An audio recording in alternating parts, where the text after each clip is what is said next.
শুভ দুপুর বন্ধুরা, তোমরা সব কি করছো? তোমাদের খাওয়া দাওয়া হয়েছে? আজকে আমার রান্নাও হয়নি, খাওয়া দাওয়া হয়নি। তো এখন আমি রান্না করছি মাছের তেল ভাজা।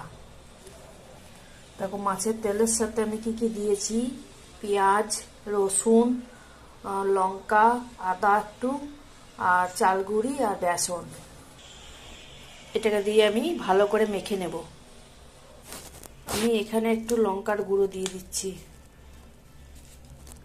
একটু ঝাল ঝাল হলে ভালো লাগবে খেতে।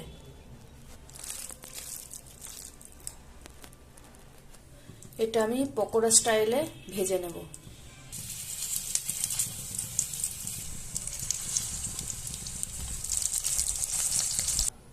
মাছের তেলের বড়া আমার তৈরি, কিন্তু খেতে খুব সুস্বাদু হয়েছে। আর